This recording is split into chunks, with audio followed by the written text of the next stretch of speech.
Hello, Cutler Bay. It's your Mayor Tim Mirabah here.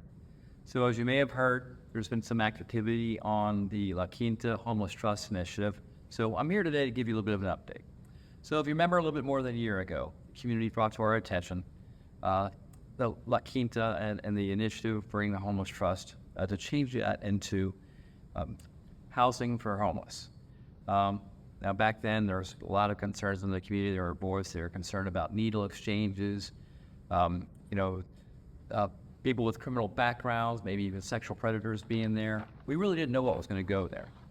And so we reached out and we started working with our Commissioner Danielle Cohen-Higgins on the Homeless Trust to kind of figure out what was going on.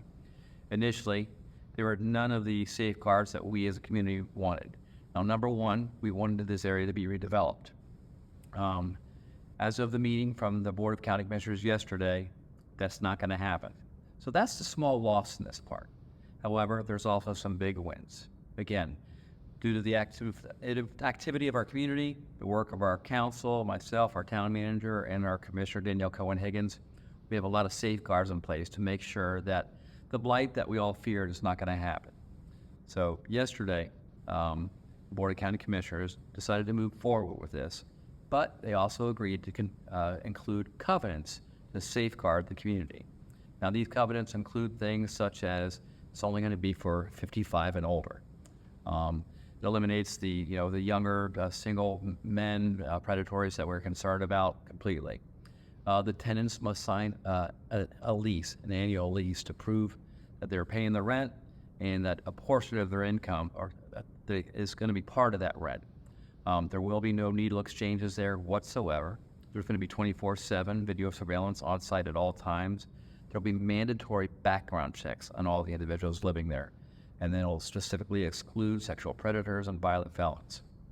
So there's a lot of good safeguards in place for us, which makes this much better. So basically what we have is a transition from what we didn't know what was going to go there, and almost anything could have gone there, to what I think is going to be a positive for the community. Again, if you discount that we can't really redevelop the area, but now we're going to have some senior housing available for our residents that are in most need, to give them a place to live. And we don't have to worry about the violent criminals or the sexual predators or the needle exchange or any of those things.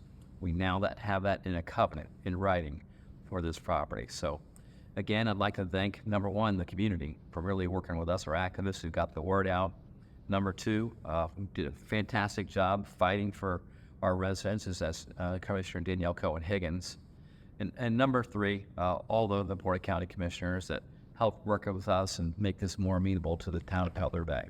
So we're not in the best place, but we're in a really good place. So we're going to continue to move forward with building a positive community in Cutler Bay, and that all of us can share, enjoy, and love. So that's the update for now.